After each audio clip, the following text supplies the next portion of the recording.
Assalamualaikum warahmatullahi wabarakatuh. Halo semuanya, perkenalkan nama saya Prima Cahya Ramadhani dari kelas 10 TKP 1 nomor absen 29. Di video kali ini, saya akan membahas mengenai media telekonferensi VMeet. Sebelum kita memulai dan membahas apa itu media telekonferensi VMeet, kita akan mengulas kembali sejenak mengenai apa itu telekonferensi. Nah, jadi apa itu telekonferensi? Telekonferensi merupakan komunikasi langsung antara beberapa orang yang terpisahkan oleh jarak dan ruang berbeda yang saling dihubungkan oleh sebuah sistem komunikasi. Nah, dalam telekonferensi tentunya kita menggunakan media telekonferensi yang bertujuan untuk mempermudah dalam penyampaian informasi dan membicarakan hal-hal penting melalui video atau audio. Kemudian kita akan membahas mengenai hal-hal yang akan kita bahas dalam video kali ini. Jadi, sub-sub materi yang akan kita bahas pada video kali ini yaitu yang pertama ada pengertian VMeet, yang kedua ada manfaat VMeet, yang ketiga ada kelebihan dan kekurangan dari VMeet, yang keempat yaitu ada fitur yang ada pada VMeet, serta yang kelima atau yang terakhir yaitu kesimpulan media telekonferensi VMeet. Jadi yang pertama kita akan membahas mengenai apa itu pengertian dari VMeet. Jadi di sini teknologi video conference VMeet Pro pada awalnya diperkenalkan oleh Sophon3 International Pte Ltd yang merupakan sebuah perusahaan digital media yang berbasis di Singapura. Nah, Sophon3 menghasilkan atau menghadirkan solusi kolaborasi berbasis video dengan kualitas resolusi tinggi hingga 4K UHD, namun efisien dalam hal penggunaan bandwidth dan sanggup berjalan di dual network, yaitu jaringan intranet seperti VPN IP, MPLS, dan public internet. Hal selanjutnya yang kita bahas yaitu mengenai manfaat VMeet. Nah, manfaat VMeet di sini yaitu ada 6. Yang pertama yaitu ada VMeet dapat digunakan dengan mudah melalui berbagai perangkat, baik itu personal computer atau PC, kemudian laptop atau mobile. Nah, yang kedua yaitu ada lebih fleksibel dan dapat digunakan dimanapun dan kapanpun asalkan masih terhubung dengan koneksi internet yang mencukupi. Kemudian yang ketiga yaitu lebih hemat biaya dan waktu. Yang keempat yaitu memudahkan dalam berkomunikasi jarak jauh tanpa harus berkumpul di suatu tempat. Kemudian yang kelima yaitu ada tersedianya berbagai fitur yang cukup lengkap. Dan yang terakhir atau yang keenam yaitu mempercepat dalam melakukan koordinasi dan kolaborasi secara efektif dan efisien. Next, kita akan membahas mengenai kelebihan dari aplikasi VMeet. Nah, kelebihan dari aplikasi VMeet di sini ada beberapa, yaitu salah satunya yang pertama ada kapasitas video conference hingga 500 user dalam satu grup conference.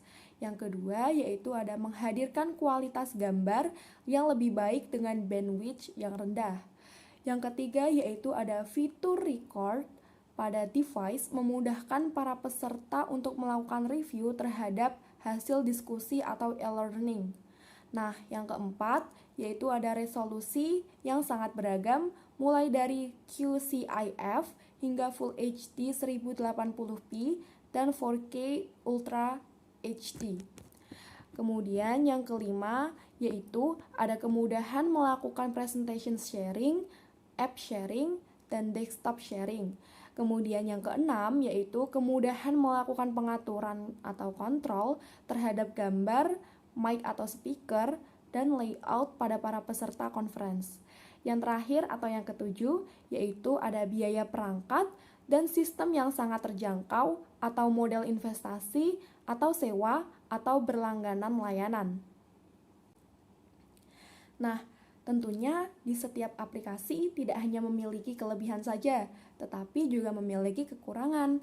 Nah, contohnya beberapa kekurangan dalam aplikasi Vimit, yaitu yang pertama ada boros dalam penggunaan data internet, yang kedua yaitu rawan terjadi kebocoran data pribadi, dan yang ketiga yaitu boros pada ruang penyimpanan yang terdapat pada device yang kita gunakan karena harus menginstal aplikasi tersebut.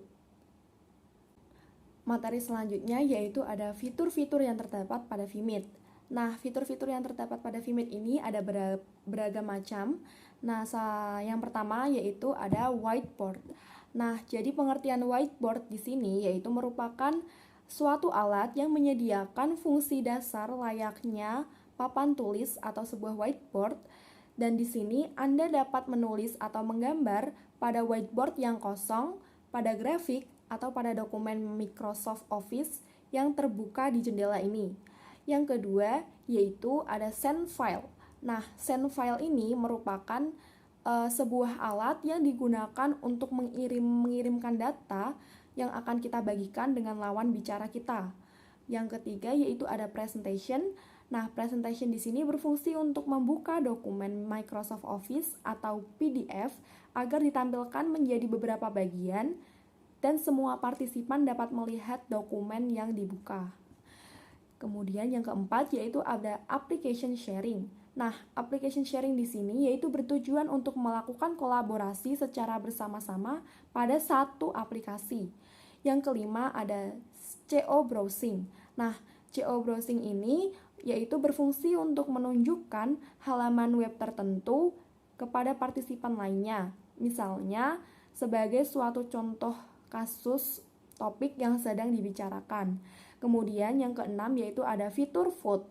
Nah, tentunya fitur vote di sini digunakan untuk melakukan voting yang akan diikuti oleh peserta konferensi video. Kemudian yang ketujuh ada fitur media share.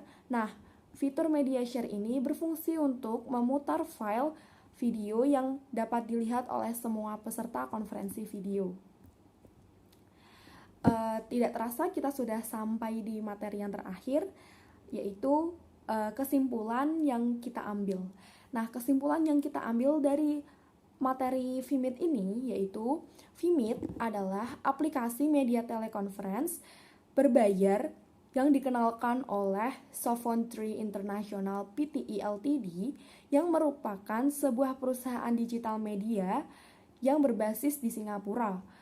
Vimit menghadirkan fitur-fitur kolaborasi terkini, resolusi video yang tinggi namun efisien dalam hal penggunaan bandwidth dan mampu berjalan dengan perangkat komputer sederhana serta public internet sehingga kita dapat menghemat biaya, perangkat, dan operasional. Vimit mampu mengakomodir 500 user sekaligus dalam satu grup conference. Nah, dalam penggunaan Vimit, hendaknya kita harus mempertimbangkan kelebihan dan kekurangan yang ada pada Vimit sebelum kita menggunakannya.